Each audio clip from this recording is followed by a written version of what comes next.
Hello दोस्तों, मैं कुणाल। मेरे इस यूट्यूब चैनल में आपका स्वागत। आज फिर एनसीईआरटी पर्यावरण अध्ययन की पुस्तक के साथ नए टॉपिक के साथ उपस्थित हूँ। आज के इस टॉपिक में हम पंछियों चिड़ियों के बारे में देखेंगे जो सीटेट 2022 के लिए बहुत ही ज़्यादा महत्वपूर्ण है। तो आइए ज़्यादा वक्त न लेते हुए हम अपने इस टॉपिक की तरफ बढ़ते हैं जो सीटेट एग्ज़ाम में एक दो प्रश्न आते ही हैं। हर एक सेट में एक दो प्रश्न देखने को मिलते ही हैं पक्षियों से रिलेटेड। तो चलिए शुरू करते हैं। ये एक बर्ड दिख रहा होगा जिसका नाम पख्था है। इसको इंग्लिश में डव बोलते हैं, जो कबूतर के श्रेणी में आता है।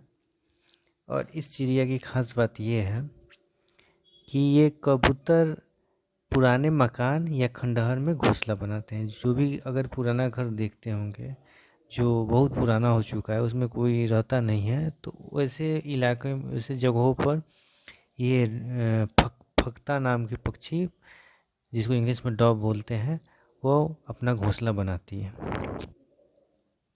अगला है कलचिड़ी।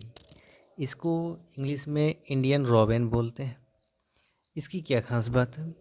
कलचिड़ी पत्थरों के बीच अपना घोंसला बनाती है। मतलब अगर दो पत्थर नेचुरल तरीक़ा से मिल जाए, उसी के बीच में अपने ये घोंसला बना लेती है।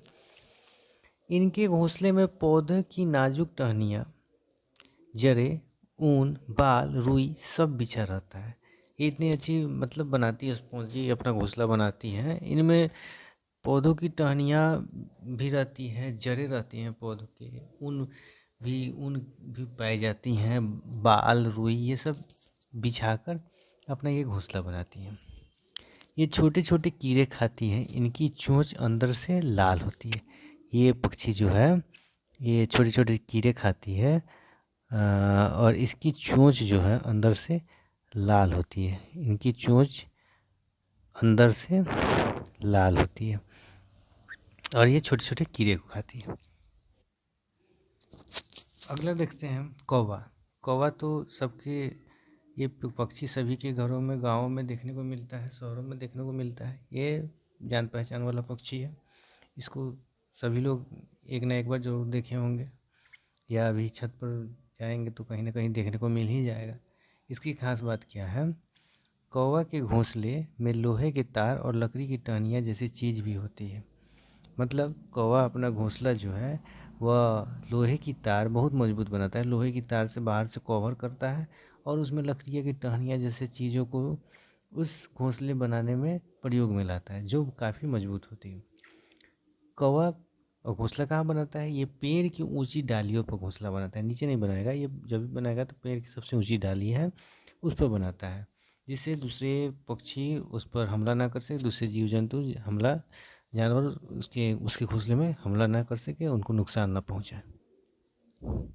अगला है कोयल। इसमें कुछ इंटरेस्टिंग फैक्ट दिए हुए हैं जिसको हाईलाइट किया गया है। जैसे देखिए, तुम जानती ही हो कोयल बहुत मीठा गाती है, पर क्या तुम्हें पता है वह अपना घोंसला नहीं बनाती है? जी हाँ, कोयल जो है अपना घोंसला कभी नहीं बनाती है। वह कौवे के घोंसले में ही अंडे देती है। कौवा अपने अंडे के साथ कोयल के अंडे को भी सेता है। मतलब कोयल अपना घोंसला कभी नहीं बनाती है, वो अपना अंडा जो है वो कौवा के घोंसला में ही दे देती है, क्योंकि घोंसला अंडा को रखने, सुरक्षित ढंग से रखने के लिए बनाया जाता है। पक्षी बनाती है। कौवा अपने अंडे के साथ कोयल के अंडे को भी सेता है। अंडा तो एक जैसा होता है, तो वो समझता है उसी का अंडा है, तो उसको अपने अंडे की तरह सेता है।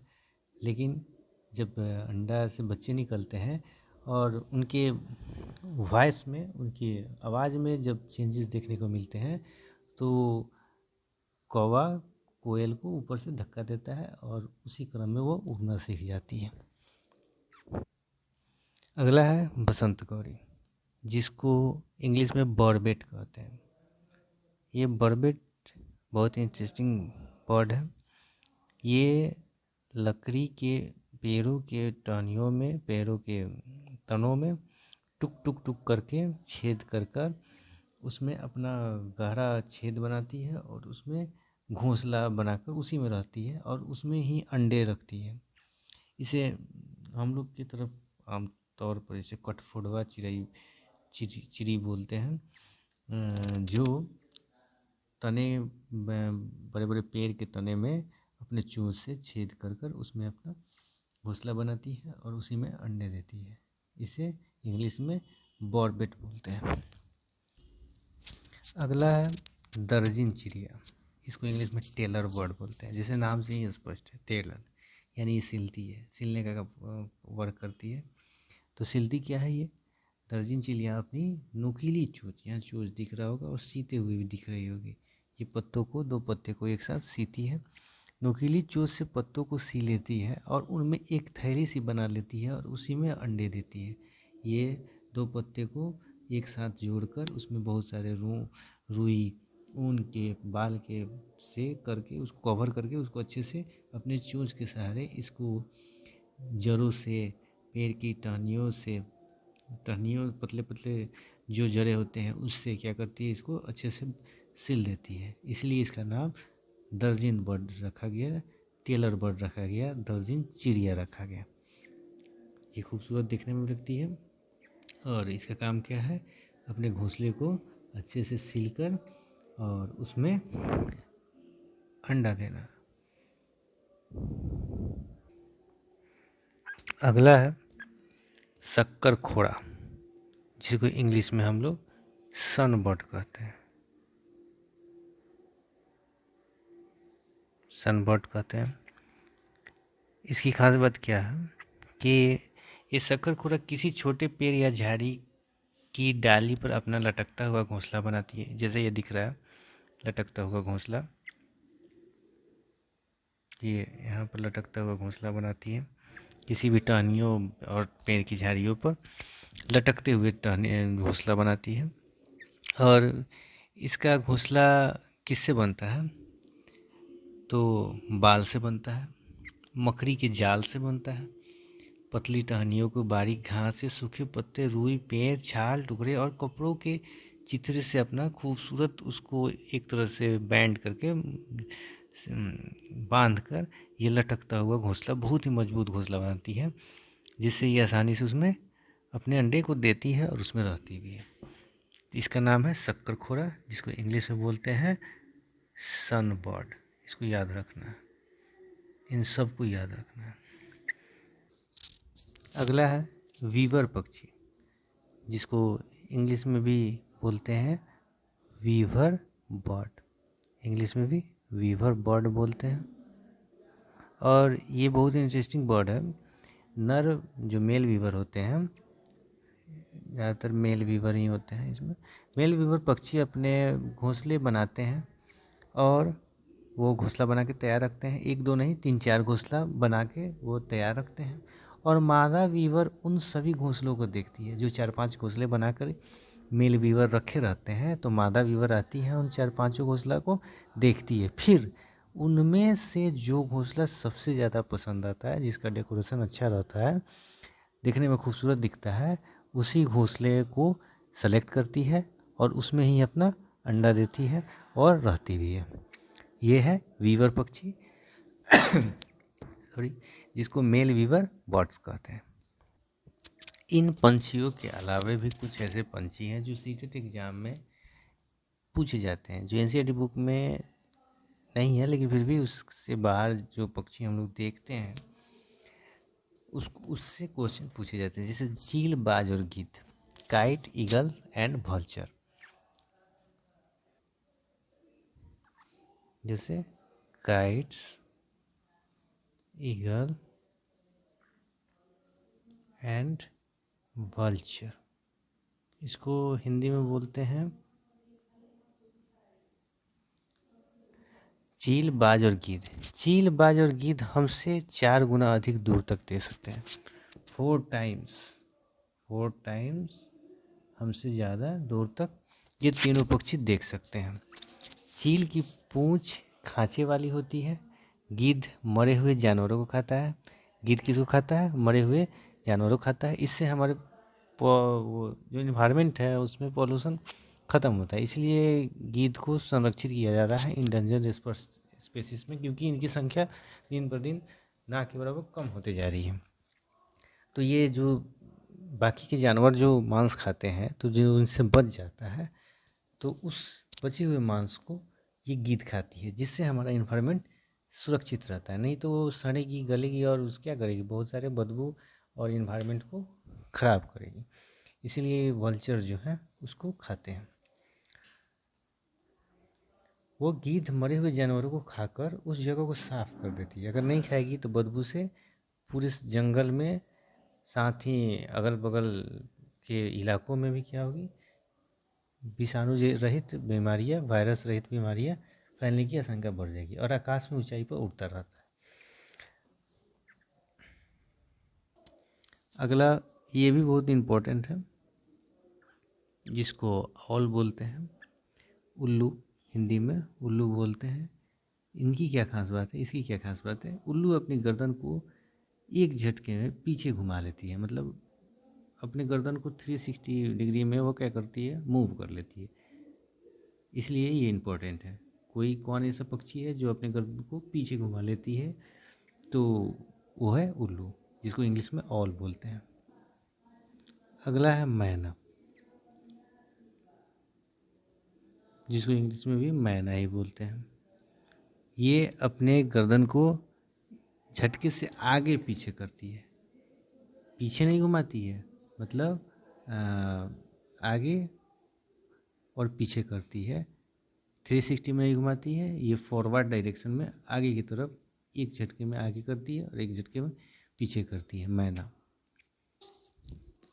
अगला है गौरैया,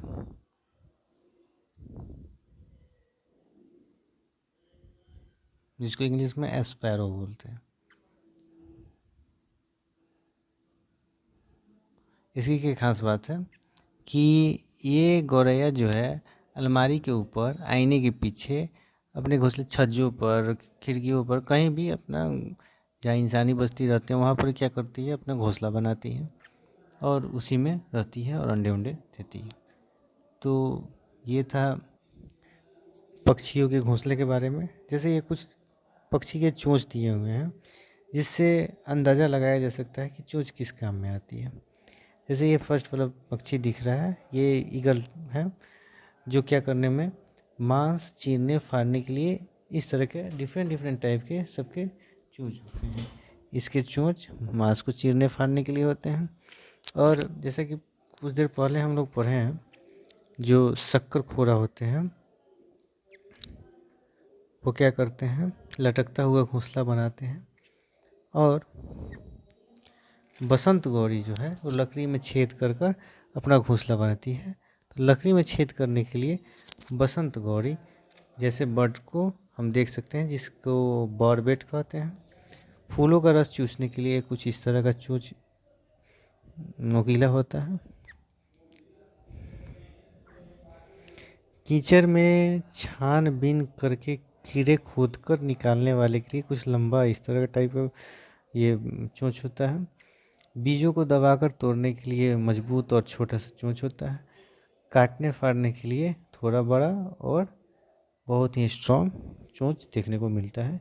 ये जानवरों के चोंच है जो दांत का ही काम करते हैं एक तरह, जैसे हम लोग दांत से कोई किसी भोजन को चबाने खाने के लिए इस्तेमाल करते हैं, उसी तरह ये पक्षियाँ जो हैं किसी भी भोजन सामग्री को अपने आवश्यकता के अनुसार वो यूज करती हैं। अब दांतों के बारे में जानेंगे।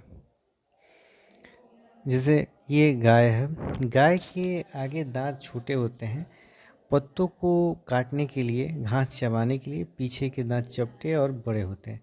मतलब गाय के दांत जो देखेंगे वो क्या होगा, सभी दांत बराबर होंगे, क्योंकि वो मांस नहीं खाती है, उनको हरी पत्ते उत्ते शाकाहारी होती हैं। तो इनको पौधों की घास हुई, पत्तियाँ हुई, भूसा हुआ, ये सब खाने का काम करती है। इसलिए इनका दांत क्या होता है, छोटे छोटे होते हैं, जिनसे वो आसानी से किसी भी पत्तों को आसानी से चबा लेती है। सॉफ्ट होता है पत्ता ना। उसके बाद अगला आता है बिल्ली। बिल्ली के दांत आगे के नोकीले होते हैं दोनों, जैसे इंसान के दांत दोनों इंसीजर वो क्या होते हैं, दोनों साइड नुकीले निकले होते हैं। उस तरह बिल्ली के दांत भी क्या नुकीली होती हैं, क्योंकि बिल्ली के दांत इसलिए नुकीली होती हैं क्योंकि बिल्ली मांस खाती हैं और मांस के को फाड़ने और काटने में काम आता है नुकीली दांत। सभी जानवरों के लिए अलग अलग डिज़ाइन तैयार किए गए हैं दांत के। जो शाकाहारी हैं उनके दांत एक बराबर छोटे छोटे और एक बराबर होते हैं। जो मांसाहारी होते हैं उनके आगे के 2 दांत जो होते हैं चीरने फाड़ने के लिए होते हैं, नुकीले निकले होते हैं।